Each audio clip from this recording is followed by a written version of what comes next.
여러분, 와인이 항암에 좋다는 사실을 알고 계셨나요? 와인 속에는 파네솔 성분이 암세포가 자라는 것을 막아주기 때문인데요. 그런데 이 파네솔이 와인이나 맥주에 비해서 10배, 최대 25배까지 많이 들어있는 술이 있습니다. 한국 전통이 담긴 바로 그것! 마트에서 2,000원, 3,000원이면 살 수 있는 술! 바로 막걸리입니다. 베타시스테놀이라는 성분도 한몫하는데요. 이건 우리 몸의 면역세포를 깨워서 암세포를 직접 공격하게 만드는 역할을 합니다. 이것도 맥주나 와인보다 10배에서 50배까지 높은 수치로 들어있어요. 그런데 아무 막걸리나 다 이런 건 아닙니다.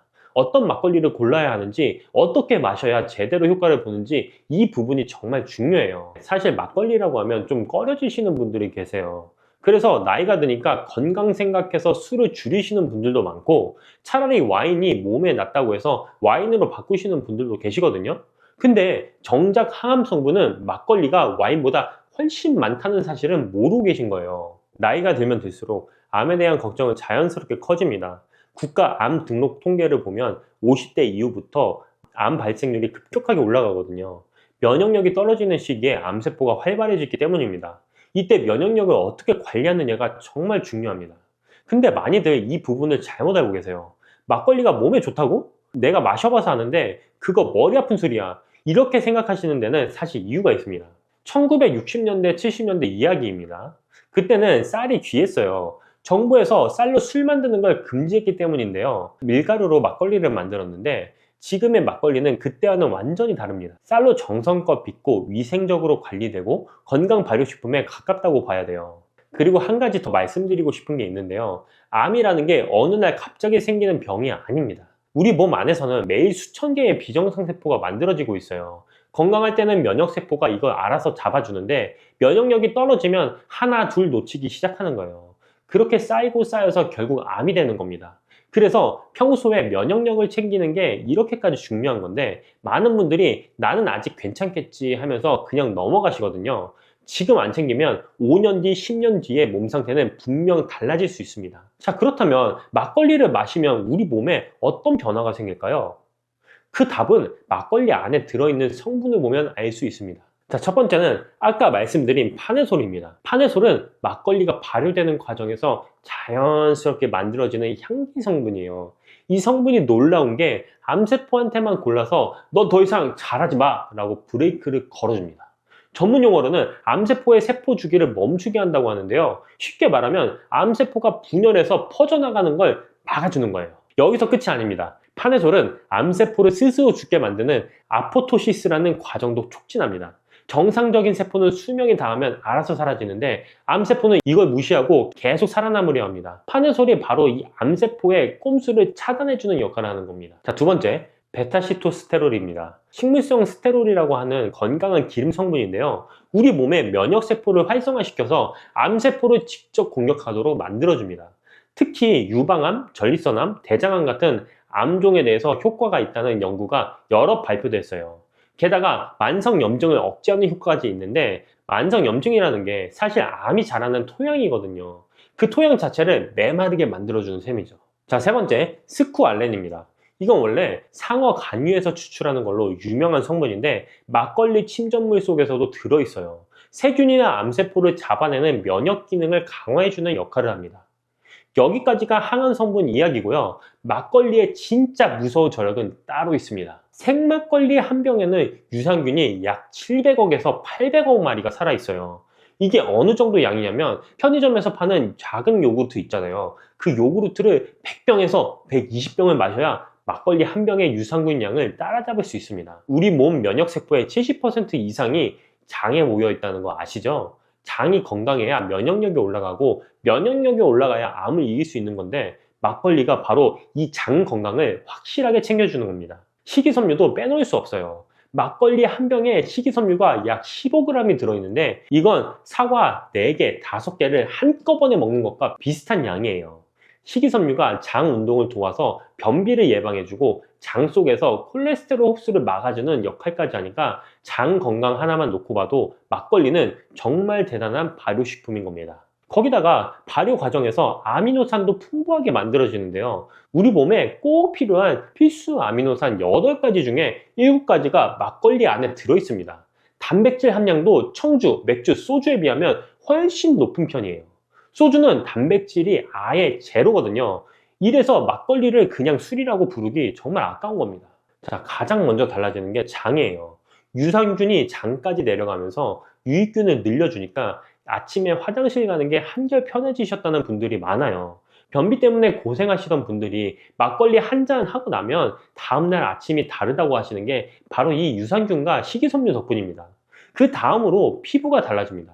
막걸리에 들어있는 페닐알라딘이라는 아미노산과 비타민 B가 피부 재생을 돕거든요. 한국식품연구원에서는 막걸리의 일종인 이화주가 대표적 미백 물질인 코지산과 동등한 수준의 미백 효과가 있다는 연구 결과를 발표하기도 했습니다.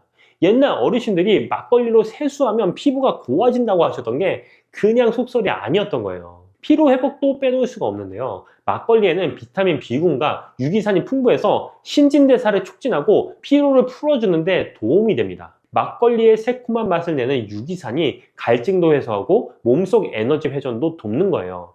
예전에 농부들이 새참으로 막걸리를 한 사발 드시고 다시 일하러 나가셨잖아요. 그게 다 이유가 있었던 겁니다. 그리고 뜻밖인 게 하나 있는데요. 막걸리가 혈관 건강에도 도움이 됩니다. 막걸리 누룩 추출물에서 혈압을 조절하는 ACE 억제 활성과 혈소판 응집을 막는 효과가 확인됐어요. 쉽게 말하면 혈관이 붓거나 막히는 걸 예방하는 데도 한몫한다는 겁니다. 2019년 경기도 보건환경연구원에서 막걸리 속 유산균 14개 균주를 분석했는데 우수한 항산화 효과와 항균 활성이 확인됐습니다. 한국식품연구원에서도 메타지놈 분석이라는 첨단 분석 방법으로 전통 누룩으로 만든 막걸리가 장내 미생물 환경을 실제로 개선한다는 걸 입증했어요. 한국식품연구원에서 한국인의 역설이라는 개념을 발표한 적이 있다는 겁니다. 한국 사람들이 술을 꽤 많이 마시는 편인데도 알코올성 위험 발병률이 낮고 심혈관 질환도 강한 편이라는 거예요. 그 비밀이 바로 한국인이 즐겨 마시는 막걸리에 있다는 겁니다. 프랑스에 와인 패러독스가 있다면 한국에는 막걸리 패러독스가 있는 셈이죠. 그리고 2016년 한국식품연구원 연구에는 막걸리 속 베타시스테롤이 위암 종양을 줄이는 효과까지 확인됐습니다. 이건 동물 실험 단계이긴 하지만 막걸리의 항암 기능성을 과학적으로 보여주는 의미 있는 결과입니다. 자, 그럼 어떻게 드셔야 할까요? 이 부분이 제일 중요합니다. 아무리 좋은 것도 잘못 드시면 오히려 독이 되거든요. 자, 첫 번째, 하루 2잔 이하로 드세요. 막걸리 2잔이면 약 400에서 450ml 정도입니다. 이 정도가 건강 효과를 누리면서도 알코올 부작용을 최소화할 수 있는 적당한 양이에요. 몸에 좋다니까 많이 마셔야지 하시면 절대 안 됩니다. 과하게 드시면 알코올성 지방간은 다른 술과 똑같이 옵니다. 건강기능식품이 아니라 어디까지나 술이라는 걸 꼭 기억하셔야 됩니다. 자, 두 번째는 반드시 생막걸리를 고르셔야 됩니다. 막걸리는 크게 생막걸리와 살균 막걸리로 나뉘는데요. 오늘 말씀드린 유산균이나 효모의 건강 효과는 전부 살아있는 미생물 덕분입니다. 살균 막걸리는 열 처리를 해서 유산균이 이미 죽어있는 상태예요. 유통기한은 길지만 건강 효과는 크게 떨어집니다. 마트에서 고르실 때 냉장 코너에 있는 생막걸리를 찾으시면 됩니다. 자, 세 번째는 흔들어서 드세요.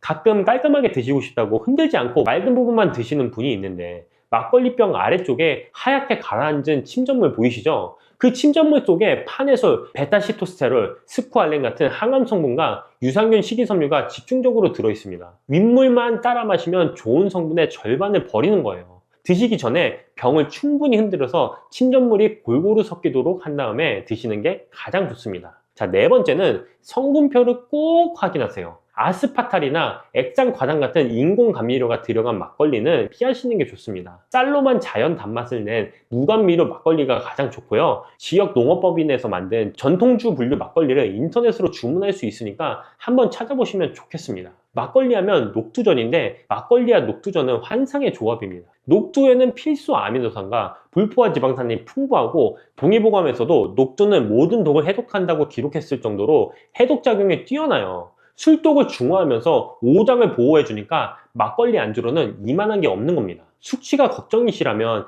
배나 토마토를 함께 드시는 것도 좋은 방법이에요. 이 과일들에서는 아세트 알데하이드를 분해하는 효소가 풍부해서 숙취 예방에 큰 도움이 됩니다. 반대로 커피나 사우나, 해장술은 오히려 숙취를 악화시킬 수 있으니까 피하시는 게 좋습니다. 자, 오늘 저녁에 마트에 가시면 냉장 코너에서 생 막걸리 한 병 집어보세요. 그리고 두부김치 하나 같이 사서 드시면 완벽합니다. 우리 조상들의 지혜가 담긴 이 한 잔이 여러분의 건강을 지켜주는 든든한 아군이 되어줄 겁니다. 올해 1월 7일 미국 정부가 새로운 식단 지침을 발표했는데요. 미국 역사상 처음으로 김치가 이름을 올렸어요. 미국 보건복지부 장관이 직접 나와서 이렇게 말했습니다. 우리 정부가 40년간 국민들에게 잘못된 정보를 줬다. 고기를 줄이라고 했던 것, 지방을 피하라고 했던 것, 이게 다 틀렸다는 거예요. 오히려 단백질을 더 먹어야 하고, 특히 어르신들은 지금 드시는 양의 2배를 드셔야 한다고 권고했습니다. 우리가 평생을 들어왔던 상식이 한순간에 뒤집힌 건데요. 그래서 오늘은 이 내용을 하나하나 뜯어보면서 우리 어르신들은 어떻게 드셔야 하는지 구체적으로 말씀드리려고 합니다. 김치, 왜 미국이 인정했냐? 자, 먼저 김치 얘기부터 해볼게요. 미국 정부가 왜 갑자기 김치를 건강식품 목록에 올렸을까요? 그 이유는 장 건강 때문입니다. 요즘 의학계에서 가장 주목하는 게 마이크로바이옴이에요. 쉽게 말해서 장 속에 사는 세균들인데, 이 세균들이 건강하면 면역력도 좋아지고 염증도 줄어들고 심지어 치매 예방에도 도움이 된다는 연구 결과들이 쏟아지고 있거든요.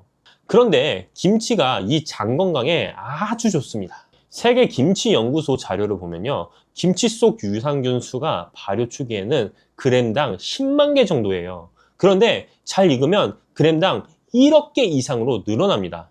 1000배가 늘어난다는 거예요. 이 유산균들이 장에 들어가면 좋은 균을 늘려주고 나쁜 균은 억제해줍니다. 그래서 변비 있으신 분들이 김치 꾸준히 드시면 장이 편해지시는 걸 느끼실 수 있어요. 장이 편해지면 아침마다 속이 가볍고 외출도 한결 가벼워지죠.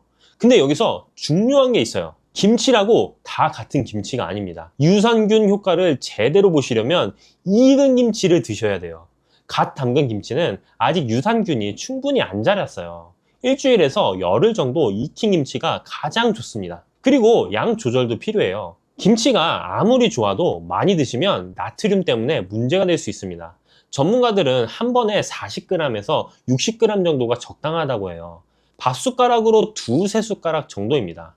고혈압 있으신 분들은 특히 신경 쓰셔야 하는데요. 이런 분들은 김치 드실 때 칼륨이 풍부한 음식을 함께 드세요.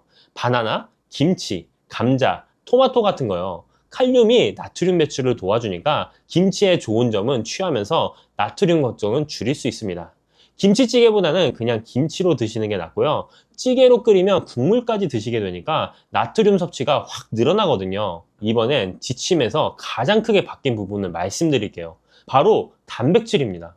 미국 정부가 단백질 권장량을 거의 2배로 올렸어요.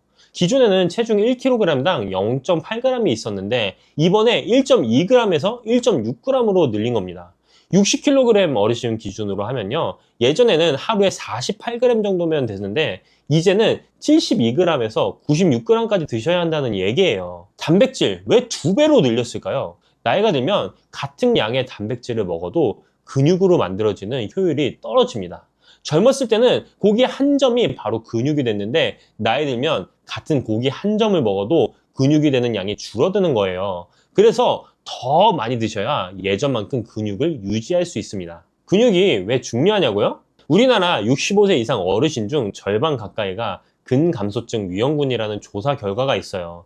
근감소증은 말 그대로 근육이 줄어드는 겁니다. 근육이 줄면 힘이 빠지고, 힘이 빠지면 잘 넘어지고, 넘어지면 뼈가 부러지고, 뼈가 부러지면 누워 계시는 시간이 길어지죠. 한번 누우시면 근육이 더 빠르게 빠져요. 그러면 더 힘이 없어지고, 더 움직이기 싫어지고, 결국 일상생활 자체가 어려워지는 악순환이 시작됩니다. 그래서 단백질을 꼭 챙겨 드셔야 돼요. 구체적으로 어떻게 드시면 되냐면요, 하루 3끼로 나눠서 드세요. 한 끼에 몰아서 드시면 흡수가 잘 안 됩니다. 아침에는 계란 2개와 두부 반모 정도 드시면 약 20g이에요. 점심에는 생선 한 토막이나 닭고기 100g 정도 드시면 또 20g 넘게 됩니다.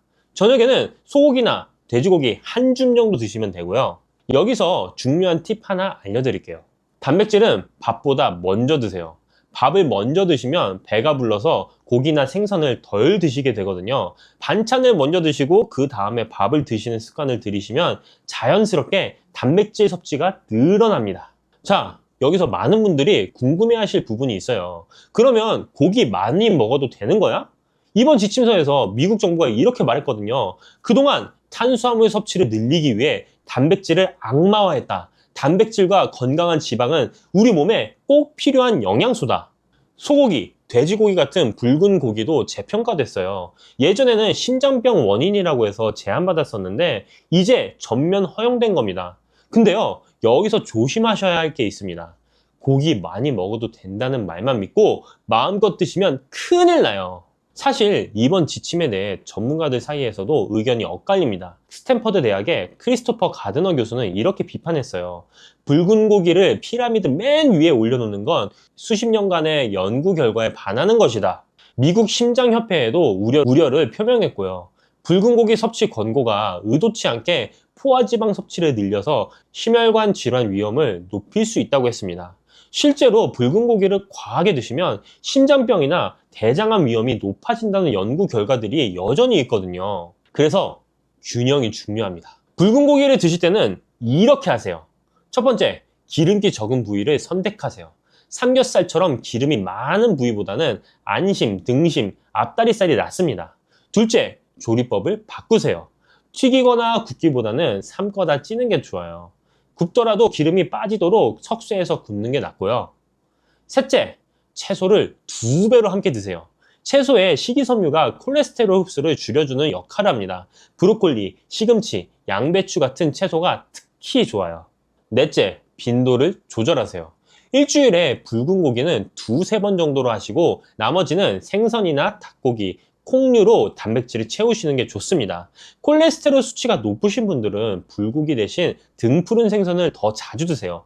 고등어, 삼치, 꽁치 같은 생선에는 오메가3 지방산이 풍부해서 오히려 혈관 건강에 도움이 됩니다. 이번 지침에서 정말 중요한 게 또 하나 있어요. 미국 정부가 처음으로 초가공식품의 위험성을 공식 경고했습니다. 초가공식품이 뭐냐면요, 과자, 사탕, 탄산음료, 라면 같은 인스턴트 식품들이에요. 공장에서 여러 단계를 거쳐서 만들어진 음식들이죠. 케네디 보건복지부 장관이 이렇게 말했어요. 정부가 기업 이윤을 위해 국민들에게 거짓말을 해왔다. 오늘로 그것을 끝낸다. 아주 강한 표현이죠. 그만큼 심각하게 본 겁니다. 실제로 미국 성인의 70%가 과체중이고 청소년 3명 중 1명이 당뇨 위험군이래요. 이게 다 초가공식품 때문이라는 거예요. 설탕에 대해서도 강하게 말했습니다. 첨가당은 어떤 양도 건강한 식단의 일부가 아니다. 한 끼에 10g 이하로 제한하라고 했고 4세 이하 어린아이는 아예 설탕을 먹이지 말라고 권고했어요. 어르신도 마찬가지입니다. 나이 들수록 당뇨 위험이 높아지니까 단 음식은 줄이시는 게 좋아요. 손주들 간식 고를 때도 참고하세요. 과자나 달달한 음료 대신에 과일이나 견과류를 주시는 게 훨씬 좋습니다. 사랑한다고 달콤한 거 계속 사주시면 나중에 손주 건강에 안 좋을 수 있어요. 좋은 점만 말씀드리면 안 되겠죠. 주의하셔야 할 부분 다시 한번 정리해 드릴게요. 첫 번째, 포화지방 10% 제한은 여전히 유효합니다. 이번 지침에서 지방과의 전쟁을 끝낸다고 했지만 포화지방 제한은 그대로예요. 버터, 치즈, 기름진 고기를 마음껏 드셔도 된다는 뜻이 절대 아닙니다. 전문가들도 이 부분을 비판했어요. 붉은 고기를 권장하면서 포화지방 10% 제한을 지키라는 건 현실적으로 어렵다고요. 그러니까 균형 있게 드셔야 합니다. 둘째, 개인차를 고려하셔야 합니다. 모든 음식이 모든 분께 똑같이 좋은 건 아니에요. 신장 기능이 약하신 분들은 단백질을 갑자기 많이 늘리시면 부담이 될 수 있어요. 이런 분들은 단백질을 늘리실 때 수분 섭취도 함께 늘려주시고 두부나 콩류 같은 식물성 단백질 비중을 높이시는 게 좋습니다. 셋째, 김치 나트륨을 주의하세요. 앞서 말씀드렸지만 다시 한번 강조합니다. 김치 좋다고 많이 드시면 혈압이 올라갈 수 있어요. 한 번에 2~3숟가락 정도 칼륨이 많은 음식과 함께 드세요. 미국 정부가 40년 만에 식단 지침을 대폭 바꿨습니다. 핵심은 4가지예요. 첫 번째, 김치를 꾸준히 드세요. 하지만 과하게 드시면 안 됩니다. 미국이 공식 인정한 건강식품입니다. 익은 김치로 한 번에 2~3숟가락 정도가 적당합니다. 둘째, 단백질을 더 많이 드세요. 매 끼니 계란, 두부, 생선, 고기를 챙기시고 밥보다 반찬을 먼저 드세요. 셋째, 붉은 고기는 적당히 드세요. 재평가됐다고 해서 무작정 많이 드시면 안 됩니다. 채소와 함께 일주일에 두세 번 정도로 드세요. 네 번째, 초가공식품과 설탕을 줄이세요. 과자, 탄산음료, 인스턴트 식품 대신 자연 그대로의 음식을 드시는 게 기본입니다. 이번 지침의 핵심 메시지는 진짜 음식을 먹어라입니다. 영어로 eat real food라고 해요. 공장에서 만든 음식 대신에 자연에서 온 음식들, 가공된 음식 대신에 직접 요리한 음식을 드시는 거예요. 생각해보면 우리 어르신들이 어릴 때부터 드시던 그 밥상이 사실 가장 건강한 식단이었습니다. 된장찌개에 나물 반찬에 김치 넣고 고기나 생선 한 토막 올리던 그 밥상이에요. 미국이 이제야 깨달은 걸 우리는 이미 알고 계셨던 겁니다. 다만 한 가지만 더 신경 쓰세요. 단백질 조금 더 챙겨 드시는 거예요. 나이 들수록 근육이 중요하니까요. 오늘 저녁에 계란 하나 더 드시고 내일 점심에 생선 한 토막 더 올려보세요. 작은 변화가 큰 건강을 만듭니다. 바로 오늘의 주인공 굴입니다. 평생 동안 낡은 뼈는 녹아 없어지고 새 뼈가 만들어지는 과정이 반복됩니다. 그런데 문제는 나이가 들수록 새 뼈가 만들어지는 속도보다 낡은 뼈가 녹는 속도가 더 빨라진다는 거예요. 칼슘 섭취가 부족하거나 비타민 D가 모자라거나 운동량이 줄어들면 뼈는 더 빠르게 약해집니다. 우리 뇌는 비타민 B12라는 영양소가 꼭 필요한데요. 이게 부족하면 신경세포가 제 기능을 못합니다. 이 세 가지 문제를 한꺼번에 도와줄 수 있는 식품이 있습니다. 바로 오늘의 주인공 굴입니다. 요즘 부쩍 기운이 없으시다거나 뼈 마디가 시큰시큰하고 아침에 일어나기가 유난히도 힘드신 분들 계시죠? 그냥 나이 들면 다 그런 거지 뭐 하고 넘기시는 분들 많으실 겁니다. 그런데요, 제가 오늘 여러분께 소개해드릴 음식 하나가 있습니다.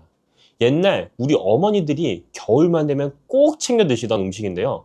바위에 다닥다닥 붙어 자라는 그 하얀 속살이 통통한 녀석 있잖아요. 네, 바로 굴입니다. 그런데 말이죠, 굴을 그냥 조개 중 하나라고 생각하시면 정말 큰 오산이에요. 굴에는 아주 특별한 발명이 있습니다. 뭔지 아세요? 바다의 우유입니다. 우유가 육지에서 나는 가장 완전한 식품이라면 굴은 바다에서 나는 가장 완전한 식품이라는 뜻이에요. 그리고 또 하나, 굴의 한자 이름이 석화인데요. 이게 무슨 뜻인지 아세요? 돌석, 꽃화, 돌에 핀 꽃이라는 뜻입니다. 바위에 붙어서 자란 굴을 멀리서 보면 마치 바위에 하얀 꽃이 핀 것처럼 보인다고 해서 붙여진 이름이에요. 참 예쁜 이름 아닙니까? 오늘은 이 바다의 우유, 돌에 핀 꽃 굴에 대해서 제대로 한번 알아보려고 합니다. 특히 뼈 건강 걱정되시는 분, 기억력이 예전 같지 않으신 분들, 혈관 건강 챙기고 싶으신 분들은 오늘 이 이야기를 꼭 끝까지 들어주세요. 나이가 들면 가장 먼저 걱정되는 게 뭘까요? 많은 분들이 뼈 건강을 뽑습니다. 예전엔 계단 오르내리는 거 아무렇지도 않았는데 요즘은 무릎이 시큰거려서 넘어지면 큰일 난다고 해서 겨울엔 외출도 조심스러웠습니다. 이런 말씀들 많이 하시잖아요. 실제로 우리나라 65세 이상 어르신들 중에 골다공증 진단을 받으신 분이 정말 많습니다. 특히 여성분들은 폐경 이후 급격하게 뼈가 약해지고요. 그리고 또 하나, 기억력 문제도 있습니다. 아, 그게 뭐였더라? 분명 알았는데? 방금 뭐 하려고 했더라? 이런 경험도 한두 번쯤 다 있으시죠? 가끔 깜빡하는 건 누구나 그럴 수 있어요. 하지만 이게 자꾸 반복되면 본인도 모르게 불안해지시잖아요. 거기다 혈압, 혈당, 콜레스테롤까지 신경 쓸 게 한두 가지가 아닙니다. 병원에서는 이것저것 챙겨 먹으라고 하는데 약만 한 움큼씩 드시다 보면 대체 뭘 어떻게 먹어야 되나 싶으실 때도 있으시죠? 그래서 오늘 제가 음식으로 이런 고민들을 조금이나마 덜어드리려고 합니다. 왜 나이가 들면 뼈가 약해지고 기억력이 떨어지고 혈관 건강이 나빠지는 걸까요?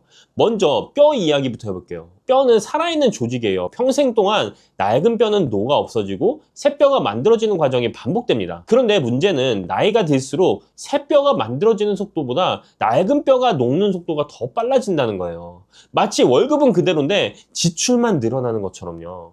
칼슘 섭취가 부족하거나 비타민 D가 모자라거나 운동량이 줄어들면 뼈는 더 빠르게 약해집니다. 기억력도 마찬가지예요. 우리 뇌는 비타민 B12라는 영양소가 꼭 필요한데요. 이게 부족하면 신경세포가 제 기능을 못합니다. 서울대학교 의과대학 연구에 따르면 비타민 B12 결핍은 알츠하이머를 포함한 치매와 관련이 있다고 합니다. 혈관 건강은 또 어떻고요? 나이가 들면 혈관벽에 콜레스테롤이 쌓이기 쉬워집니다. 혈관이 좁아지면 혈압이 올라가고 심하면 동맥경화로 이어지죠. 그런데요, 이 세 가지 문제를 한꺼번에 도와줄 수 있는 식품이 있습니다. 바로 오늘의 주인공, 굴입니다. 자, 이제 굴이 왜 그렇게 좋은지 본격적으로 알아볼게요. 첫 번째는 뼈 건강인데요. 국립수산과학원 자료에 따르면 굴 100g에는 칼슘이 무려 428mg이나 들어있습니다. 같은 양의 우유에는 113mg이 들어있거든요. 계산해보면 굴의 칼슘 함량이 우유의 3.78배나 됩니다. 그런데 칼슘만 많다고 뼈가 튼튼해지는 게 아니에요. 칼슘이 뼈에 제대로 붙으려면 비타민 D와 아연, 구리, 망간 같은 미네랄이 함께 필요합니다. 굴에는 이 모든 영양소가 다 들어있어요. 특히 아연은 굴 한 개에 성인 하루 필요량의 15배가 들어있을 정도입니다. 아연은 뼈를 만드는 세포의 활동을 돕는 아주 중요한 미네랄이에요. 그래서 고려대학교 안암병원 연구팀에서는 굴에 있는 칼슘, 인, 아연, 철, 구리, 셀레늄이 서로 보완작용을 하면서 골밀도를 높여준다고 설명합니다. 두 번째, 뇌 건강과 치매 예방입니다. 아까 비타민 B12 이야기했죠? 굴에는 비타민 B12가 아주 풍부하게 들어있습니다. 그뿐만이 아니에요. 국립암센터 연구 자료를 보면 굴에 들어있는 타우린과 DHA, 비타민 등이 치매를 일으키는 뇌 단백질인 베타 아밀로이드 성분을 억제해서 치매 예방에 도움이 된다고 합니다. 참치가 DHA가 많기로 유명하잖아요. 그런데 굴에는 참치보다 2배 이상 높은 DHA가 들어있습니다. 세 번째는 심혈관 건강인데요. 굴 100g에는 타우린이 무려 1130mg이나 들어있어요. 타우린이 뭐냐고요? 혹시 피로회복제 광고에서 타우린 몇천 mg 함유라는 말 들어보신 적 있으시죠? 타우린은 콜레스테롤 생성을 억제하고 혈압을 낮추는 효과가 있습니다. 거기다 굴에 들어있는 EPA는 혈액 중에 중성지방과 콜레스테롤을 낮춰서 동맥경화, 고혈압, 뇌출혈 예방에 도움을 줍니다. 네 번째는 당뇨 개선인데요. 굴의 풍부한 아연은 인슐린 대사에 관여하는 필수 미네랄이에요. 농촌진흥청 자료에 따르면 굴의 비타민 A, B1, B2, 나이아신 그리고 특히 아연이 당뇨병 개선에 도움이 될 수 있다고 합니다. 다섯 번째, 빈혈 개선과 기력 회복입니다. 굴에는 철분이 풍부해서 적혈구 생성을 돕고 혈액순환을 촉진시킵니다. 옛날부터 굴은 빈혈이 있거나 큰 병을 앓고 난 후 기력을 회복하는 보양식으로 여겨져 왔어요. 동의보감에서도 굴은 바다의 어물 중에서 가장 귀한 것이며 몸을 건강하게 하고 살결을 곱게 하며 안색을 좋게 해 바다에서 나는 음식 중에 가장 좋다고 기록되어 있습니다. 옛말에 배 타는 어부에 따른 얼굴이 까맣고 굴 따는 어부에 따른 얼굴이 하얗다라는 말도 있었다니까요. 그만큼 굴의 효능이 예로부터 인정받아 왔다는 거죠. 자, 그러면 이 좋은 굴은 어떻게 드시면 좋을까요? 여기서 아주 중요한 이야기를 해드려야겠습니다. 굴과 함께 드시면 보약이 되는 음식들이 있어요. 첫 번째는 레몬입니다. 굴 드실 때 레몬즙을 뿌려서 드시는 거 그냥 멋으로 하는 게 아니에요. 한국식품영양학회 자료를 보면 레몬의 구연산이 굴의 철분 흡수를 촉진하고 타우린 손실을 막아준다고 합니다. 거기다 레몬의 산성 성분이 세균 번식을 막아서 식중독 예방에도 도움이 되고요. 굴 특유의 비린내도 레몬의 산이 중화시켜줘서 훨씬 깔끔하게 드실 수 있습니다. 굴과 레몬, 이건 정말 찰떡궁합이에요. 두 번째는 우유입니다. 이게 좀 의외죠. 우유는 필수 아미노산은 다 가지고 있는데 아연이 부족해요. 반대로 굴은 아연이 우유의 100배 이상 들어있거든요. 그래서 굴과 우유를 함께 드시면 서로 부족한 영양소를 채워줄 수 있습니다. 굴 크림 스프 같은 요리가 괜히 있는 게 아니에요. 세 번째, 부추입니다. 부추는 따뜻한 성질이 있고 굴은 차가운 성질이 있어요. 이 둘을 함께 드시면 성질이 중화되면서 소화가 더 잘 됩니다. 부추에 들어있는 비타민과 철분이 굴과 만나면 신진대사도 활발해지고요. 굴 부추전, 굴 부추무침 다 이유가 있는 조합입니다. 네 번째는 생강입니다. 아까 말씀드렸듯이 굴은 성질이 차가워요. 그래서 속이 냉하신 분들이 굴을 드시면 가끔 배가 불편하실 수 있는데요. 이때 따뜻한 성질의 생강을 곁들이면 굴의 찬 기운을 중화시켜 줍니다. 특히 생강 식초에 굴을 찍어서 드시면 소화도 잘 되고 맛도 개운해요. 자, 그럼 조리법도 알려드릴게요. 가장 추천하는 건 굴국이에요. 다시마 육수에 물을 넣고 끓이다가 무가 익으면 두부와 굴을 넣고 2분만 더 끓이시면 됩니다. 여기서 포인트는 굴은 오래 끓이면 질겨지고 맛이 없어져요. 그래서 새우젓으로 간을 하시고 대파 송송 썰어 넣으시면 속이 든든하고 소화도 잘 되는 보양식이 완성됩니다.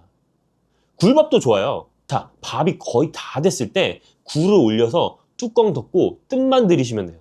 굴 향이 밥에 배어서 정말 별미입니다. 양념간장에 쓱쓱 비벼 드시면 한 그릇 뚝딱이에요.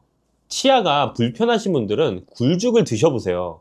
불린 쌀을 참기름에다 볶다가 물 붓고 끓이시고 쌀이 퍼지면 마지막에 굴 넣고 2에서 3분만 더 끓이시면 됩니다.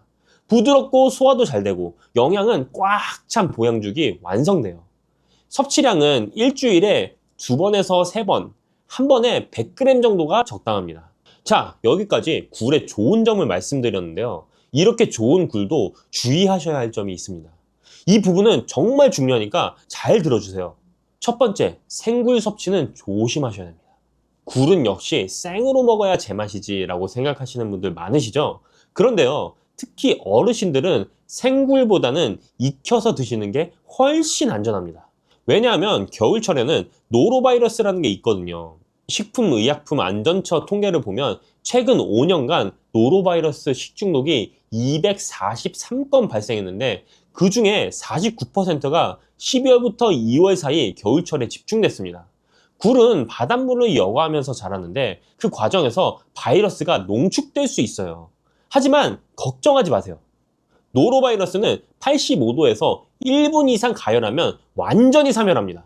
그러니까 굴국, 굴밥, 굴전처럼 익혀서 드시면 전혀 문제가 없어요. 오히려 익힌 굴이 소화도 더 잘 되고 따뜻하게 드시니까 속도 편안합니다. 그래도 나는 생굴 특유의 그 짭짤하고 시원한 맛을 포기할 수 없어! 하시는 분들 계시죠? 네, 저도 충분히 이해합니다. 생굴의 그 싱싱한 맛은 정말 익힌 굴과는 또 다른 별미이니까요. 그런 분들을 위해 조금이라도 더 안전하게 생굴을 드시는 방법을 알려드리겠습니다. 포장 표시를 꼭 확인하세요. 이게 정말 중요합니다. 굴 제품 포장에 가열 조리용, 익혀 먹는 등의 표시가 있는 제품은 반드시 익혀서 드셔야 합니다. 노로바이러스가 확인된 해역의 생산물은 가열 조리용, 익혀 먹는 등의 표시를 붙여서 유통하도록 되어 있기 때문입니다. 그러니까 마트나 시장에서 굴을 사실 때 포장을 잘 살펴보시고 생식용인지 가열 조리용인지 꼭 확인하세요. 또한 물을 갈면 식중독균을 억제하는 알릴 이소티오시아네이트라는 성분이 나옵니다. 굴을 무즙에 잠시 담갔다가 찬물에 살살 흔들어 씻으면 불순물 제거에 도움이 됩니다. 물론 이 방법들이 노로바이러스를 완전히 없애주는 건 아니에요. 하지만 아무 조치 없이 드시는 것보다는 훨씬 낫습니다. 두 번째, 여름철에는 더욱 주의하셔야 합니다. 서양에서는 알이 없는 달에는 굴을 먹지 말라라는 말이 있어요. 5월, 6월, 7월, 8월에는 영어 이름에 알자가 없잖아요. 이 시기에는 비브리오균이 번식하기 쉬워서 굴 섭취를 피했던 거예요. 우리나라에서도 보리가 피면 굴을 먹지 말라는 옛말이 있습니다. 특히 간 질환이 있으신 분들은 여름철 생굴 섭취를 절대 삼가셔야 돼요. 서울대학교 자료에 따르면 비브리오 폐혈증 사망률이 40에서 50%에 달할 정도로 위험합니다. 세 번째, 같이 드시면 안 되는 음식이 있습니다. 감하고 굴은 최악의 궁합이에요. 감의 떫은 맛을 내는 탄닌 성분이 굴의 철분과 결합해서 몸 밖으로 빠져나가게 만들거든요. 굴 드시고 후식으로 감 드시는 건 피해주세요. 커피도 마찬가지예요. 커피에도 탄닌이 있어서 굴의 아연 흡수를 방해합니다. 굴 드신 후에는 커피보다 따뜻한 보리차나 생강차가 더 좋습니다. 네 번째, 과식은 국물입니다. 굴은 성질이 차가워서 한꺼번에 많이 드시면 속이 불편하실 수 있어요. 한 번에 너무 많이 드시기보다는 적당량을 여러 번 나눠서 드시는 게 좋습니다. 다섯 번째, 신선한 굴을 고르는 법입니다. 껍질 벗긴 굴을 사실 때는 우윳빛이 돌면서 검은색 테두리가 선명하고 알이 굵고 통통하면서 탄력 있는 것을 고르세요. 손질하실 때는 3% 소금물에 10분 담갔다가 씻으시거나 무즙을 풀어 5분 정도 두시면 이물질이 깨끗하게 제거됩니다. 자, 오늘 굴에 대해서 정말 많은 이야기를 나눴습니다. 정리해 드릴게요. 굴은 바다의 우유라는 별명에 걸맞게 정말 영양이 풍부한 식품입니다. 칼슘은 우유의 거의 4배, 단백질은 3배, DHA는 참치의 2배 이상, 특히 시니어분들께 중요한 뼈 건강, 뇌 건강, 심혈관 건강에 모두 도움이 되는 완전 보양식이에요. 레몬, 우유, 부추, 생강과 함께 드시면 효과가 더 좋아지고요. 감이나 커피는 피해 주시는 게 좋습니다. 그리고 가장 중요한 것, 생굴보다는 익혀서 드세요. 85도에서 1분 이상 가열하면 걱정 없이 안전하게 드실 수 있습니다. 굴국, 굴밥, 굴전, 굴죽 따뜻하게 익혀 드시면 소화도 잘 되고 속도 편하고 영양은 그대로 섭취하실 수 있어요. 이번 겨울 바다가 우리에게 선물한 돌에 핀 꽃, 굴로 건강 한번 챙겨보시는 건 어떨까요? 동의보감에서 바다에서 나는 음식 중에 가장 좋다라고 했던 그 굴, 옛 선조들의 지혜가 현대 과학으로도 증명되고 있습니다. 오늘 이야기가 여러분의 건강한 겨울나기에 조금이나마 도움이 되셨으면 좋겠습니다. 요즘 부쩍 기운이 없으시거나 아침에 일어나면 괜히 어지럽고 머리가 띵하신 적 있으신가요? 그냥 나이 들어서 그런가 보다 하고 넘기셨을 수도 있어요. 그런데 이런 증상이 사실은 우리 몸이 보내는 아주 중요한 신호일 수 있습니다. 오늘 제가 소개해드릴 음식은요, 어릴 적 명절이면 어머니가 꼭 상에 올려주시던 그 추억의 반찬입니다. 껍데기를 까면서 손가락 끝이 빨갛게 물들던 기억 한 번쯤 있으시죠? 바로 꼬막입니다. 에이, 꼬막이요? 그거야 맞긴 하지만 특별할 게 뭐 있어요? 이렇게 생각하실 수도 있어요. 그런데 놀라운 사실 하나 알려드릴게요. 조선시대 임금님 수라상에 오르는 8대 진미 중에서 으뜸으로 꼽힌 음식이 바로 꼬막이었습니다. 조선시대 인문 지리서인 동국여지승랑에도 전라도의 특산품으로 기록되어 있을 정도로 그 명성이 대단했어요. 임금님이 드시던 음식이라니 괜히 격이 다르게 느껴지죠? 그리고 더 놀라운 건요, 꼬막은 조개 중에서 유일하게 우리 피와 같은 헤모글로빈을 가지고 있는 조개라는 겁니다. 삶으면 붉은 핏물이 배어나오는 이유가 바로 이것 때문이에요. 그래서 예로부터 어르신들 사이에서는 천연 조혈 강장제로 불려왔습니다. 오늘은 이 귀한 꼬막에 대해서 아주 자세하게 알아보려고 합니다. 자, 그럼 먼저 우리 몸에서 일어나는 이야기부터 해볼게요. 나이가 들면서 가장 먼저 느끼시는 변화가 뭐가 있으신가요? 아마 많은 분들이 기운이 예전같지 않다고 말씀하실 거예요. 아침에 일어나면 괜히 어지럽고 조금만 움직여도 숨이 차고 얼굴색이 창백해졌다는 소리를 듣기도 하죠. 계단 몇 개만 올라가도 심장이 두근두근 하고요. 이런 증상들 그냥 나이 들면 다 그렇지 하고 넘기시는 분들이 있어요. 그런데 이게 단순히 나이 탓만은 아닐 수 있습니다. 대한혈액학회 자료에 의르면 65세 이상 어르신의 약 10%에서 15%가 빈혈을 겪고 계신데요. 특히 여성이신 어르신분들은 그 비율이 엄청 높은데요. 빈혈이라고 하면 단순히 피가 부족한 거라고 생각하시기 쉬운데 사실 이게 오래 지속되면 심장에 무리가 가고 인지 기능까지 떨어질 수 있어요. 치매 위험도 높아진다는 연구도 있습니다. 또 하나, 소화기능 문제입니다. 밥맛이 없다, 입맛이 떨어진다, 조금만 먹어도 속이 더부룩하다, 이런 말씀 자주 하시죠? 소화기능이 떨어지면 아무리 좋은 음식을 드셔도 영양분은 제대로 흡수하지 못해요. 그러니까 악순환이 되는 거예요. 못 먹으니까 기운이 없고 기운이 없으니까 더 못 먹게 되고요. 겨울철에는 특히 손발이 차가워지는 분들도 많으시죠. 몸이 냉해지면 혈액순환도 잘 안 되고 면역력도 떨어지게 됩니다. 그렇다면 이런 문제들을 어떻게 해결할 수 있을까요? 이런 증상이 왜 생기는지 한번 살펴보겠습니다. 먼저 빈혈 이야기부터 해볼게요. 나이가 들면 우리 몸에서 철분을 흡수하는 능력이 자연스럽게 떨어집니다. 젊었을 때는 음식으로 철분을 섭취하면 몸에 잘 흡수했는데 나이가 들수록 같은 양을 먹어도 흡수율이 낮아지는 거예요. 거기에 식사량도 줄어들잖아요. 예전처럼 고기도 잘 안 드시게 되고 밥 양도 줄어들고요. 그러다 보니 철분 섭취 자체가 부족해지는 겁니다. 나이가 들면 위장 기능이 약해지면서 소화액 분비가 줄어들고 장 운동도 느려지거든요. 그래서 조금만 먹어도 더부룩하고 식욕도 떨어지게 되는 거예요. 몸이 차가워지는 것도 혈액순환이 잘 안 되기 때문인데요. 심장에서 손끝, 발끝까지 피가 잘 돌아야 따뜻한데 혈관이 좁아지고 심장 기능이 약해지면서 말초까지 피가 잘 안 가는 거죠. 이럴 때 도움이 될 수 있는 게 바로 꼬막입니다. 자선 어보를 쓴 정약전 선생은 꼬막을 가리키며 살이 노랗고 맛이 달달하고 기록했어요. 이 단맛의 비밀은 글리코겐 성분인데요. 이게 바로 우리 몸에 에너지를 공급해주는 역할을 합니다. 꼬막이 우리 몸에 어떻게 좋은지 하나씩 알아보도록 하겠습니다. 첫 번째, 빈혈 예방입니다. 아까 말씀드렸듯이 꼬막은 조개류 중에서 유일하게 헤모글로빈을 가지고 있어요. 삶으면 붉은 핏물이 나오는 이유가 바로 이것 때문입니다. 철분과 비타민 B군이 풍부해서요. 예로부터 어르신들 사이에서 천연 조혈 강장제로 불려왔어요. 철분제 드시기 부담스러우신 분들, 꼬막으로 자연스럽게 보충하실 수 있습니다. 두 번째는 소화기능 개선입니다. 한방에서 전해 내려오는 식료 본초라는 책에 보면 꼬막에 대해서 이렇게 기록되어 있습니다. 오장을 잘 돌게 하고 위를 튼튼하게 하여 입맛을 돋운다라고요. 식물 본초에서는 꼬막은 비위를 건강하게 해서 사람이 밥을 먹을 수 있게 만든다고 했습니다. 소화가 잘 되니까 환자분들 회복식으로도 좋고요. 평소 소화가 약해서 식욕이 없으신 어르신들께 특히 좋습니다. 세 번째, 몸을 따뜻하게 해줍니다. 보통 해산물 하면 성질이 차갑다고 알고 계시죠? 그래서 위장이 약하신 분들은 해산물을 피하라는 말씀도 많이 들어보셨을 거예요. 그런데 꼬막은 예외입니다. 식료 본초에는 신복의 냉기와 허리와 등의 냉풍을 주로 치료한다라고 기록되어 있어요. 한의서에도 공통적으로 꼬막은 기운이 따뜻하고 속을 따뜻하게 하면서 위장의 기운을 보호한다라고 했습니다. 손발이 차고 몸이 냉하신 분들, 소화기가 약한 소음인 체질이신 분들에게 특히 맞는 음식이에요. 자, 네 번째, 심혈관 건강입니다.